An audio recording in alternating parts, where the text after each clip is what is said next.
Bonjour à tous. Installez-vous, je vous en prie. Merci effectivement au IN de nous accueillir. Moi, je suis Benoît Gruet, effectivement, et je suis associé dans un cabinet qui s'appelle Columbus Consulting. Donc, vous parlez Peter. Et je suis tout à fait ravi d'animer ce matin cette table ronde. Je vais laisser chacun des participants se présenter. Merci à vous d'avoir accepté de partager vos expériences et vos visions, vos avis, vos opinions sur le secteur et sur la technologie. Peut-être qu'on peut commencer avec vous, Élie, vraiment en 2 mots, parce que je crois que le chronomètre tourne sur qui vous êtes. J'y vais. Écoutez, bonjour à tous et à toutes. Moi, je suis Élie Toledano et je suis directeur général d'Afi-SK. Afi-SK, c'est une société d'assurance d'origine alsacienne qui a été créée il y a une centaine d'années, donc même exactement 102 ans. On a fêté notre 100e anniversaire en 2023. Elle a comme particularité, je crois, on est maintenant 2, c'est peut-être pas un hasard si d'ailleurs David est là. Elle a été fondée à Strasbourg en 1923 par un groupe de familles alsaciennes et aujourd'hui, c'est pas les mêmes familles, mais il y a une famille fondatrice qui est toujours au capital et qui détient, pour ainsi dire, 99 et quelques % de la société, qui est la famille Burrus, qui est là depuis le début, donc qui fait confiance à l'assurance et qui fait confiance à son développement et qui croit beaucoup. Nos métiers, on fait de l'assurance de personnes. SK, AFI, SK, SCA, ça veut dire Est Capitalisation. Donc ça a commencé en 1923 avec des contrats de capi en francs. Maintenant, on fait de l'épargne. Maintenant, on fait encore de la capi, de l'épargne, donc classique. De l'assurance emprunteur en délégation. Donc nos compétiteurs sont plutôt les banques, et de l'assurance des frais d'obsèques aussi. On développe un peu d'IARD et tout ça se fait au travers du courtage, donc j'y reviendrai, mais nous, on n'est pas, nos clients en majorité sont les courtiers, même si à la fin nous assurons des personnes physiques. Voilà, j'en ai terminé. Siam, je laisse la parole. Alors, je vais faire plus court. Siam Roussi, directrice innovation au sein du groupe Massif. Et juste une précision, Massif, ça fait partie des fondateurs du French AssureTech. Merci beaucoup, Siam. David Dubois, donc moi je suis directeur des partenariats et synergies groupe au sein du groupe Prévoir, qui est effectivement un groupe dont la capitalisation est dans les mains de quelques familles, plusieurs familles pour le coup. Et j'ai aussi la présidence d'AssureOne, qui est un courtier grossiste spécialisé multicanal, spécialisé en assurance automobile. Stéphane. Bonjour à tous, Stéphane Chanclou. Je suis directeur général adjoint de Covea Protection Juridique, la société de protection juridique du groupe Covea, qui regroupe les 3 mutuelles MMA, MAF, GMF. Et j'ai le plaisir également d'être président du comité protection juridique au sein de France Assureur. Merci beaucoup à vous 4. Alors on va rentrer dans le vif du sujet, puisque effectivement il nous reste 37 minutes et on a un beau sujet à traiter. On sait que la relation client n'est pas forcément le sujet plus facile quand on opère dans le secteur de l'assurance. Les conditions sont parfois pas excellentes pour créer une relation client favorable. Le sujet d'aujourd'hui, c'est justement l'impact de l'innovation technologique sur la performance des business units. Je voudrais qu'on commence justement sur cette partie front office, relation client. On va commencer avec vous, Siam. Quel est, selon vous, l'impact de la technologie sur cette partie amont de relation client ? Alors effectivement, on a été beaucoup challengé, on va dire, dans notre secteur par une relation client qui peut être portée par d'autres types d'acteurs, et notamment je pense à la grande distribution et les grands acteurs du numérique, qui ont apporté des attentes, on va dire, de la part des clients, des assurés, des sociétaires, sur de l'instantanéité, sur des parcours peut-être beaucoup plus digitaux. Il faut dire qu'on n'a pas été parmi les secteurs les plus rapides, les plus agiles en la matière. Ceci étant, ces 5 dernières années, voire même un peu plus, on a fait beaucoup de progrès en termes de digitalisation et d'intégration des nouvelles technologies dans nos parcours clients et dans la relation client. Et aujourd'hui, on peut dire que l'innovation technologique, elle a beaucoup impacté, elle a beaucoup fluidifié au fait de cette relation client. Donc, quand on pense aux nouvelles technologies, on pense bien sûr à des parcours digitaux qui vont être des parcours personnalisés, des parcours adaptés, des parcours omnicanaux aussi. Il a été beaucoup question de rendre ces parcours, comme on dit, sans couture. En fait, on commence une relation par téléphone, ensuite par chat, et on finit sur son extranet, par exemple. Donc, ça a constitué vraiment des challenges. Alors, ce n'étaient pas les seuls sujets, bien sûr, de digitalisation, mais celui-ci qui était plus visible, en fait, à nos utilisateurs finaux, il était important de travailler là-dessus. Et aujourd'hui, on peut dire que les nouvelles technologies, de manière globale, ils ont beaucoup impacté. Alors peut-être on peut identifier 3 niveaux. D'abord sur l'identification des besoins des assurés, parce qu'effectivement la technologie, alors pas que la technologie, mais associée à de la data, et de la data bien qualifiée et pertinente, permet déjà d'être dans l'anticipation, d'être dans une analyse fine des besoins et des attentes de nos clients, donc ce qui nous permet d'apporter un meilleur service, un meilleur accompagnement. Ça va être aussi un niveau après dans le parcours, que ce soit le parcours de souscription, le parcours de gestion de contrat, le parcours de relations clients au quotidien, gestion de sinistres et autres. Et enfin, ça va être dans le niveau de satisfaction, parce qu'aujourd'hui, on a quand même beaucoup de technologies, beaucoup d'outils qui nous permettent d'être dans une continuité de relations clients. On pense bien sûr au chatbot notamment, mais plein d'autres outils qui permettent d'autonomiser quelque part aussi le client final, l'assuré, et du coup augmenter sa satisfaction. Parce qu'on n'a pas besoin d'attendre le lendemain à 9h ou à 10h que le service client soit ouvert pour l'appeler, pour avoir une information, modifier son contrat, etc. Aujourd'hui, on est quand même sur un niveau d'autonomisation qui est assez élevé dans notre secteur. Donc voilà, je dirais peut-être ces 3 niveaux-là qui impactent aujourd'hui, qui apportent une vraie satisfaction pour le coup pour les assurés. Très bien, merci beaucoup Siam. On enchaîne avec vous David, si vous voulez bien. Oui, peut-être quelques exemples. Au sein le groupe Prévoir, aujourd'hui, c'est une compagnie d'assurance, un Prévoir Vie, qui a un double modèle de distribution. On a un modèle de distribution historique qui est un réseau salarié et un modèle de distribution qui est plus récent, démarré en 2010, sur les partenariats, c'est-à-dire la marque blanche, courtage grossiste. Et en fait, sur la partie réseau salarié historique, c'est un réseau debout qui se déplace à domicile, qui fait donc de la vente en face à face. Et il y avait différentes problématiques, notamment des problématiques de coût. Un réseau salarié, ça coûte de l'argent.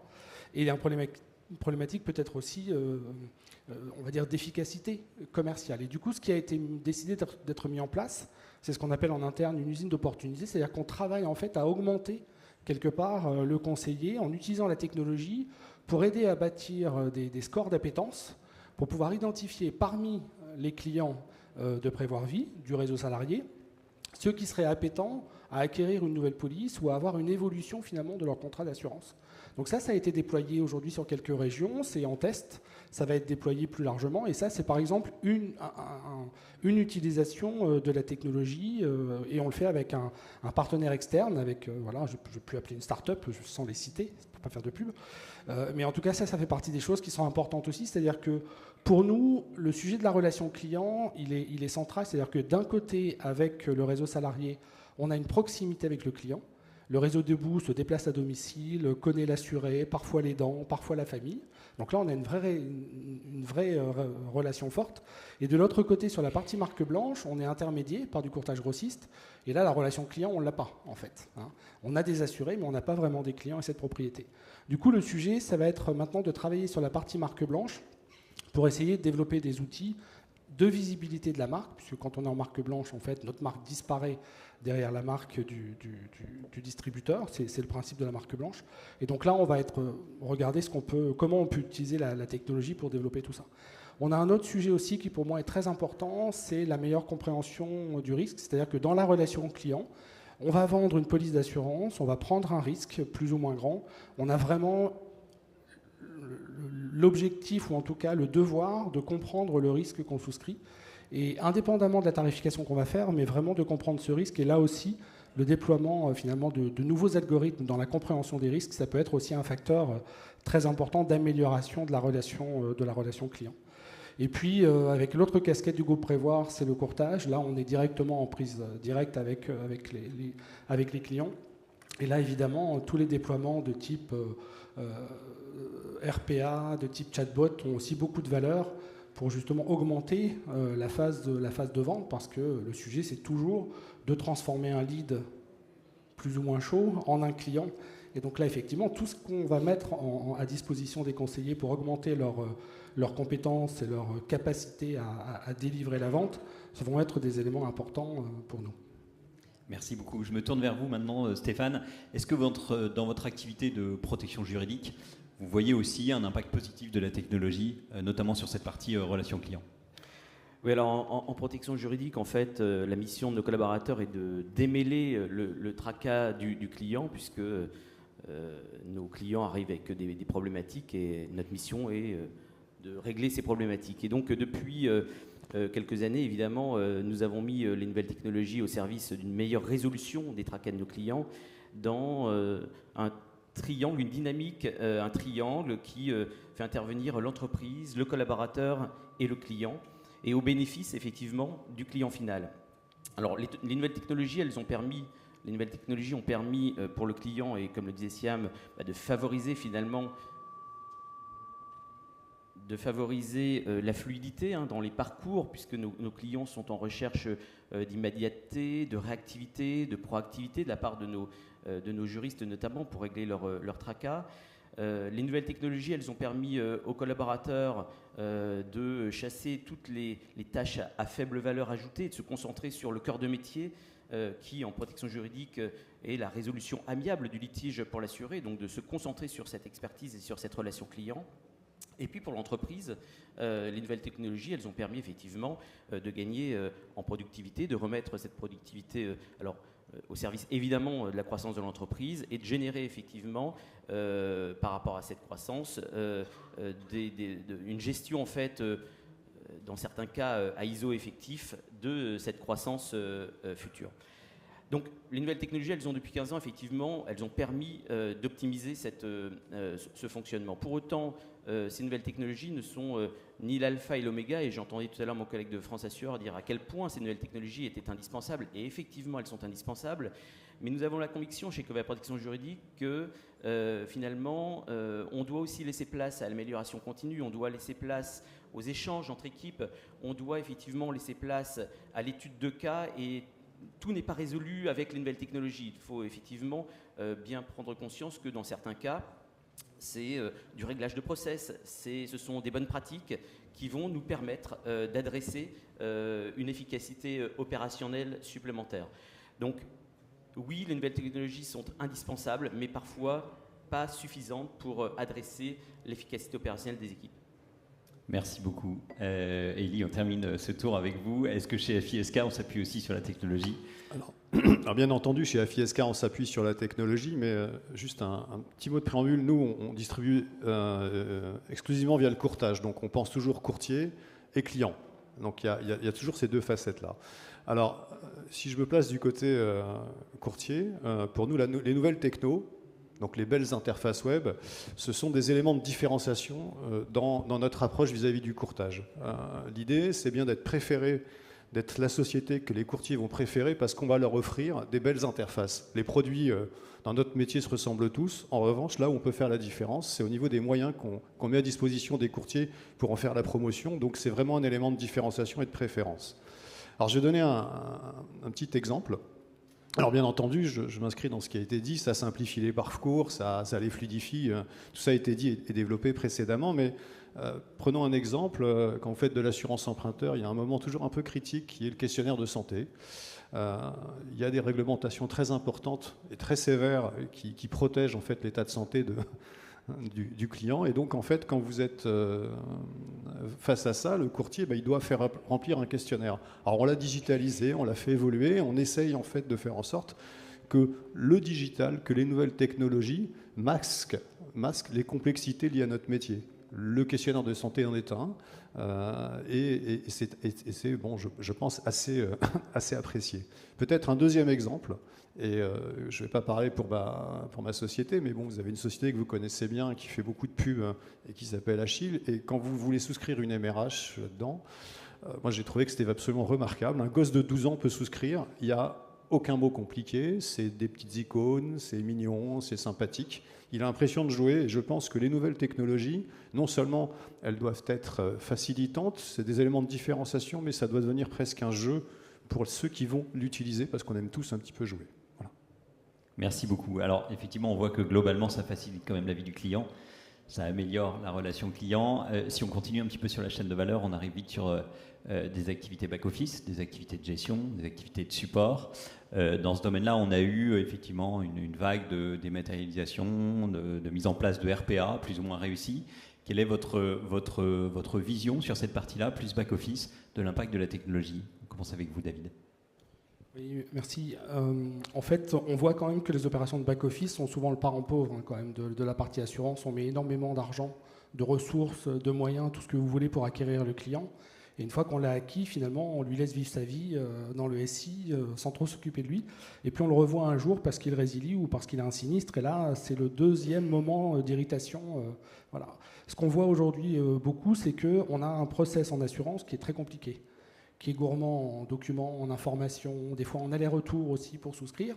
C'est la même chose au moment du sinistre et c'est parfois, ou ça a été parfois aussi, la même chose au niveau finalement du dénouement du contrat, de la résiliation. Donc on voit aujourd'hui que les outils technologiques comme les RPA, c'est un moyen de faciliter à la fois cette relation client au moment de l'acquisition, puis aussi au moment de la gestion. On a énormément de paperasse à gérer, tous, je pense, surtout pour ceux qui ont des process qui ne sont pas encore complètement digitalisés.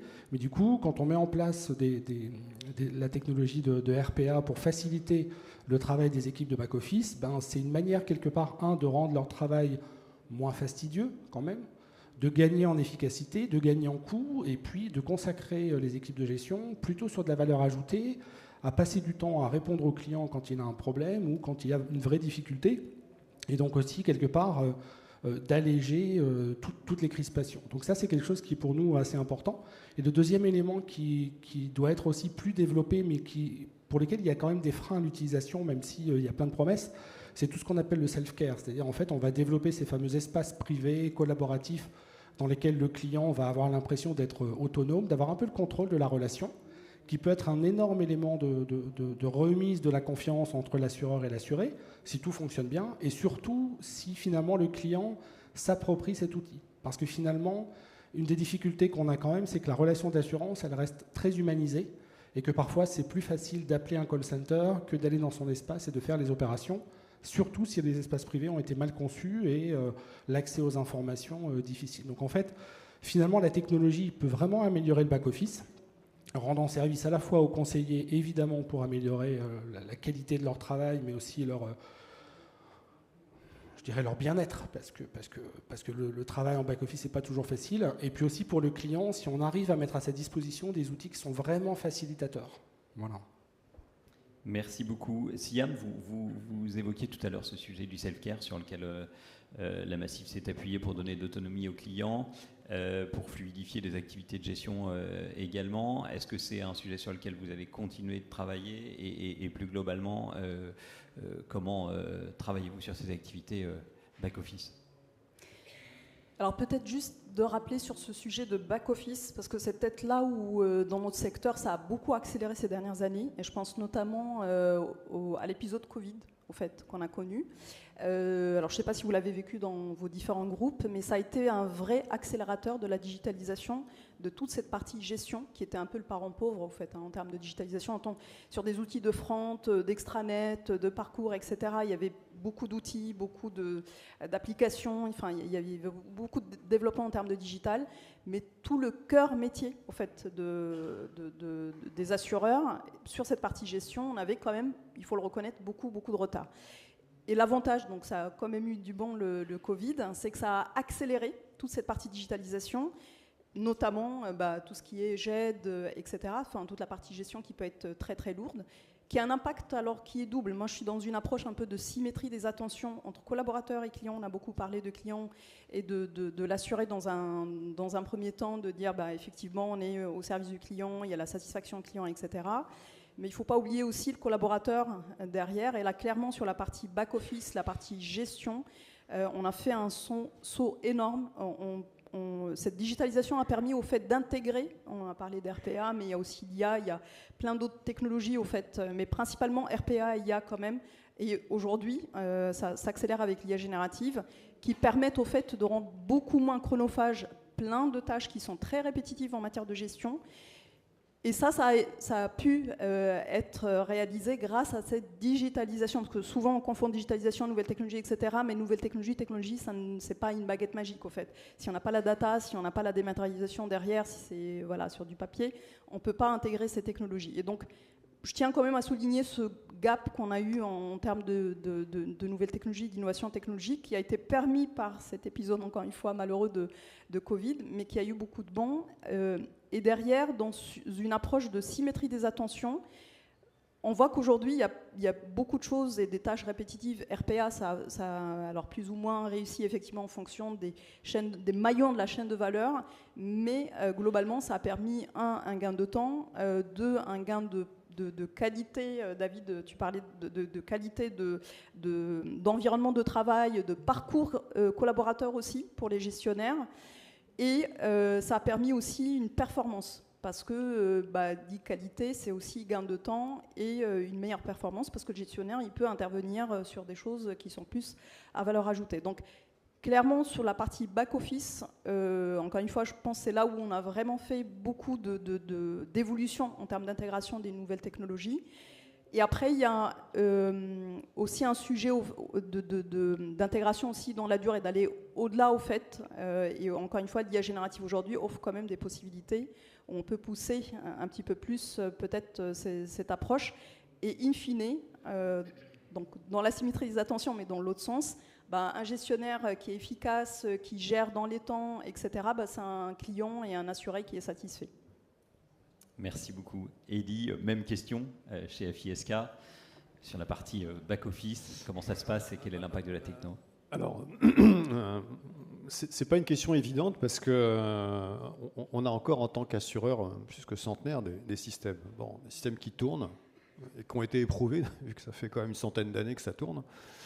Mais je vais y revenir. Alors, pour moi, les nouvelles techno, en fait, elles gomment un peu le fossé entre le front office et le back office. C'est-à-dire, en fait, le courtier, le client, le gestionnaire, ils voient la même chose. C'est ça vraiment l'impact des nouvelles techno, c'est qu'on n'a plus des outils d'aide à la vente d'un côté et un système de gestion de l'autre. On rapproche en fait les deux. Et ça, c'est très important. On parlait de symétrie des attentions. Là, tout le monde voit la même chose. Alors, pas forcément exactement avec les mêmes droits, mais en tous les cas, on partage les mêmes informations. Et donc, j'en reviens, et donc il me semble que ça va devenir un avantage concurrentiel quand on va être capable, effectivement, d'aller au bout. Après moi, j'ai deux interrogations. La première, elle est liée à la robustesse de ces nouvelles technos. C'est très beau, hein, ces interfaces web. C'est joli, il y a des couleurs, ça marche 24/24. Je ne sais pas comment ça va vieillir. Une bonne base de données COBOL DB2, on sait que ça tourne encore. Il y a encore des très grandes entreprises qui font tourner leur business avec ça. Ça ne se pirate pas, c'est robuste. Là, on peut se poser la question parce que c'est neuf. Donc on ne sait pas comment ça va vieillir. Et nous, on s'inscrit dans le temps. Alors, vous avez compris que chez FISK, le temps, c'est quelque chose c'est une notion qu'on vit au quotidien. Et donc là, on peut se poser des questions parce qu'on n'a pas de recul et c'est normal. C'est pas lié à la sûreté ou à la sécurité, hein. C'est nouveau, comment ça va vieillir. Et puis ces nouvelles techno, au niveau du bac aussi, elles mettent à disposition des informations pour les clients. Donc c'est tout ce qui a été dit sur les espaces clients de self-care. Donc en fait, ce que disait la personne de la Fédération française assureurs, donc on met à disposition des choses, donc on ouvre des systèmes. Et là aussi, ça pose des questions de sécurité parce que traditionnellement, une compagnie d'assurance, elle est plutôt propriétaire de ses données et le mode d'interaction, c'est le coup de fil, c'est le mail, on ne met pas à disposition. Là, on le fait de plus en plus, donc on ouvre. Et donc, ça pose des questions liées à la sécurité, à la sûreté des données.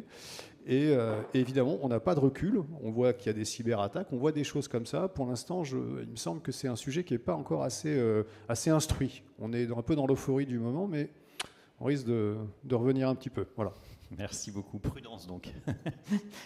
Stéphane, chez Covea Protection Juridique, est-ce que vous avez à peu près les mêmes perceptions de l'impact de la technologie sur vos activités de gestion, sur vos activités back-office en général? Alors Covea Protection Juridique, on est une petite PME d'assurance dans ce grand groupe Covea, donc on a toutes les fonctions effectivement, toutes les fonctions régaliennes d'une compagnie d'assurance, de la gestion à la souscription, en passant par la réclamation et puis la gestion de la relation client. Et je m'inscris vraiment dans ce qui vient d'être dit autour de la symétrie des attentions et encore plus depuis effectivement cette sortie du Covid. Alors chez Covea PJ, on a à cœur d'avoir le client en tête et le collaborateur au cœur, pour n'oublier ni l'un ni l'autre. Et donc on essaie effectivement dans ce cadre-là d'être customer friendly dans les approches que nous avons avec nos clients, mais de penser effectivement aux collaborateurs. Alors, et même si les services de back-office, de gestion, de souscription, de réclamation sont le parent pauvre, on essaie tout de même effectivement de mettre des nouvelles technos à leur disposition. Le sujet pour nous, c'est surtout le sujet des legacy. En fait, intégrer des nouvelles technologies, notamment avec les nouvelles technologies liées à l'IA, sont très complexes à intégrer.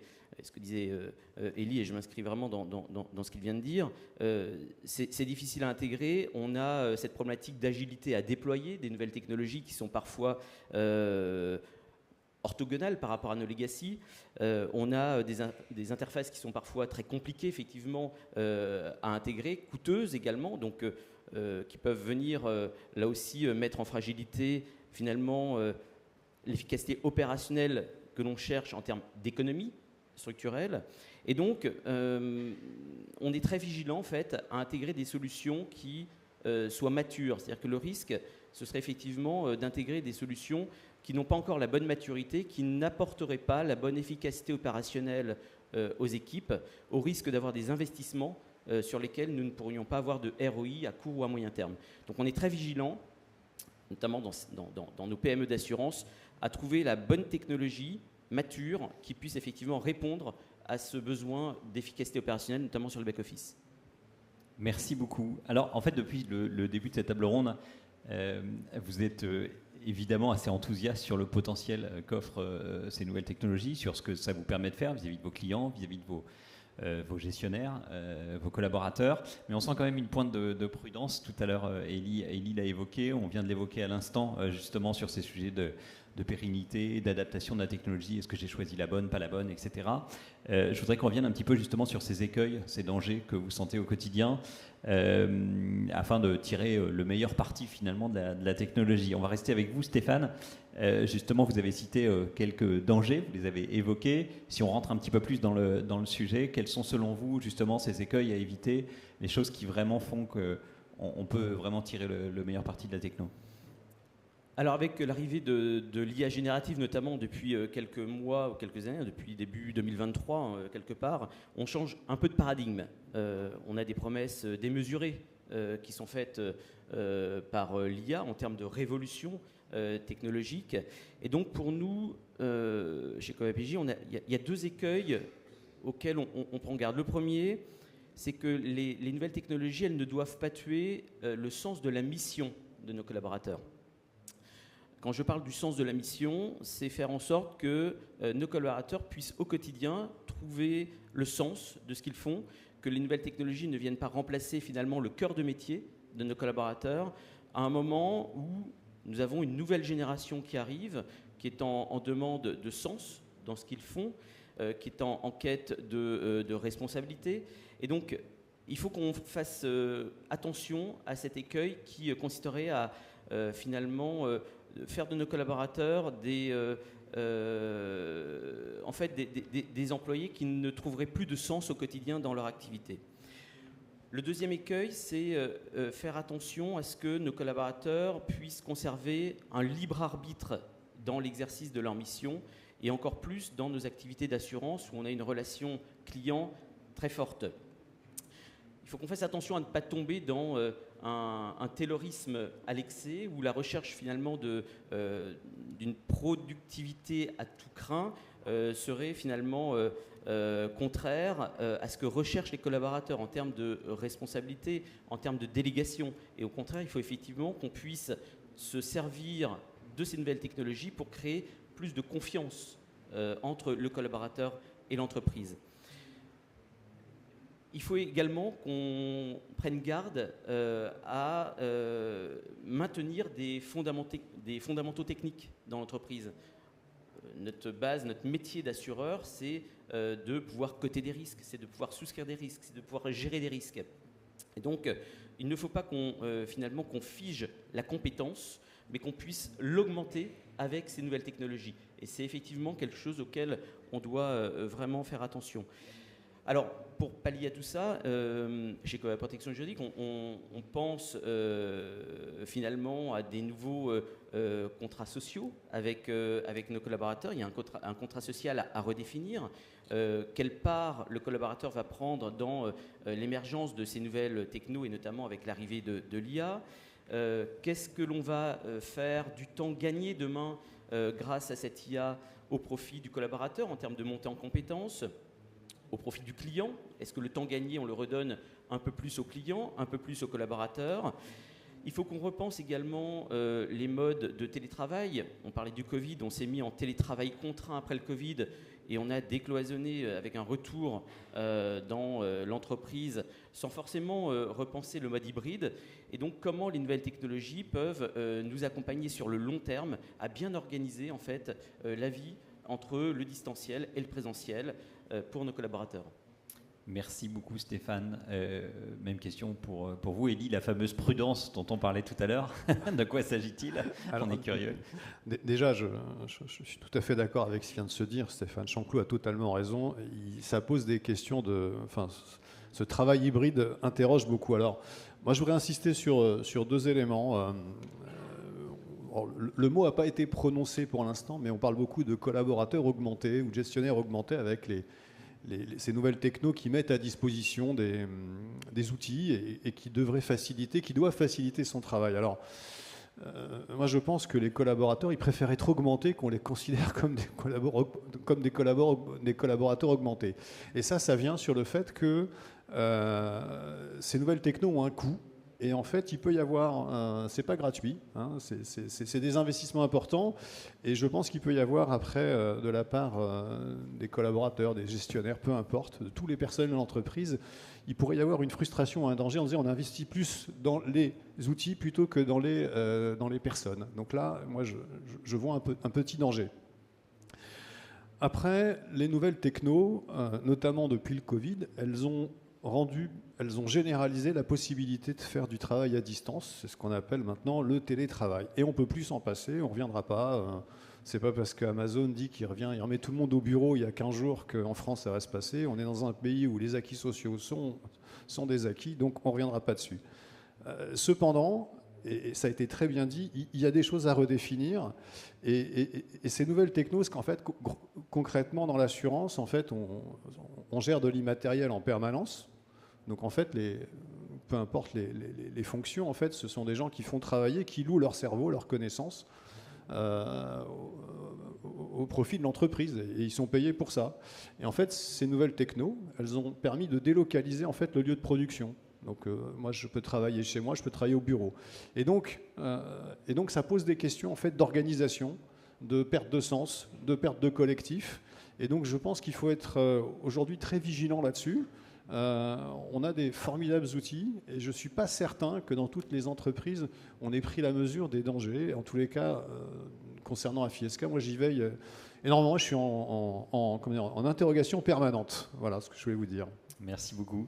Alors, Siam, vous êtes directrice de l'innovation, donc j'imagine que la technologie, c'est quand même un peu le driver, le moteur.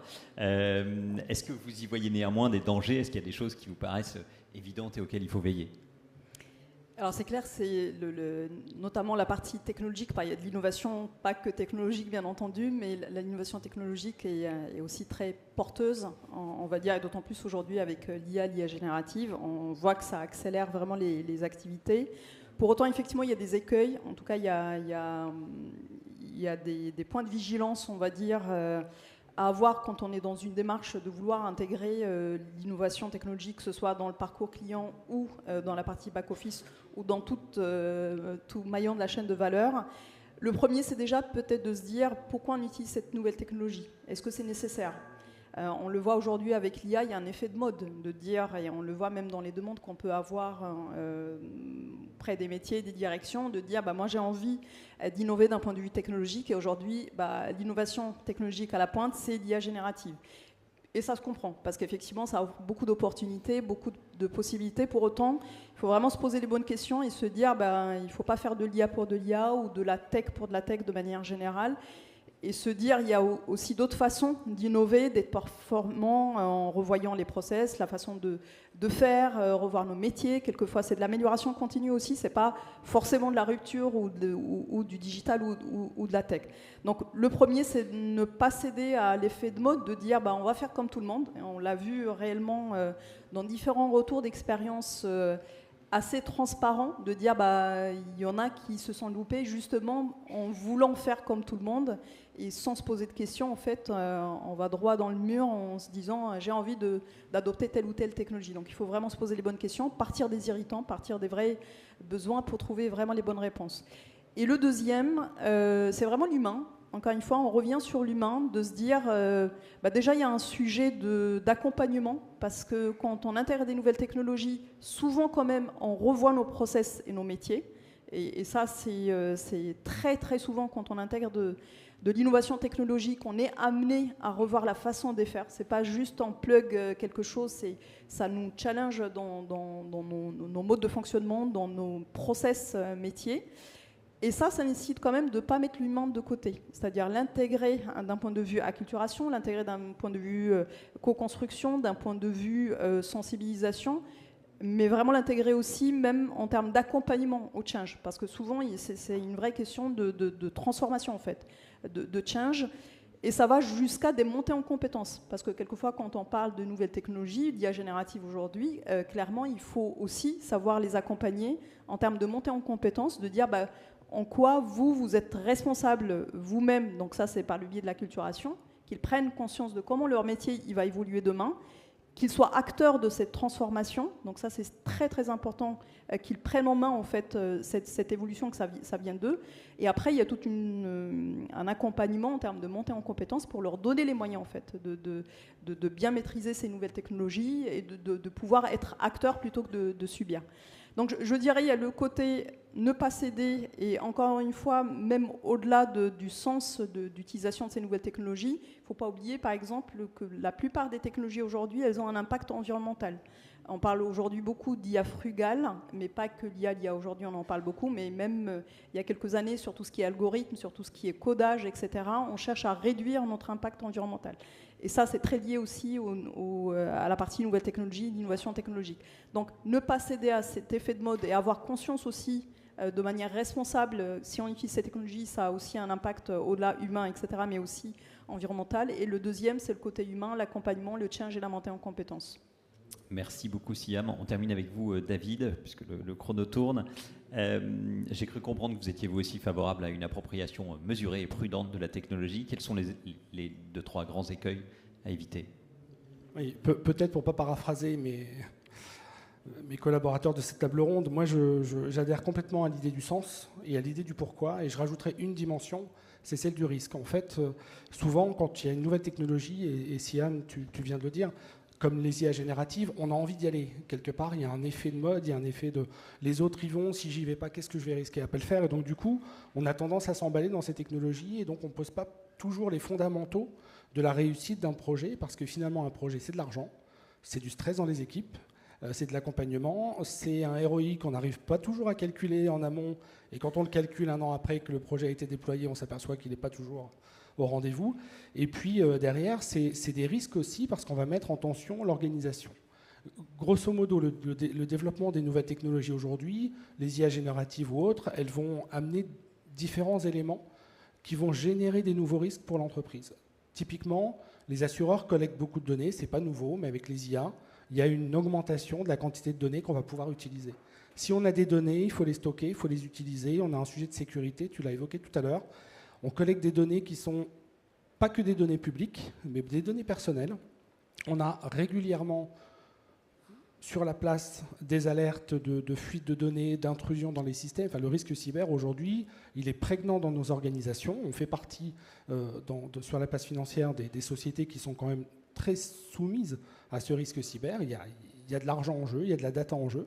Donc ça, c'est un vrai sujet aujourd'hui. C'est un premier écueil pour moi dans le déploiement. Le deuxième écueil qui, pour moi, est important, ça a été évoqué, c'est la formation des équipes. Déployer, en fait, les nouvelles technologies, c'est mettre en stress certains services de l'entreprise. C'est du stress sur l'emploi, c'est du stress sur la capacité à finalement réussir à intégrer ces nouvelles technologies dans son travail.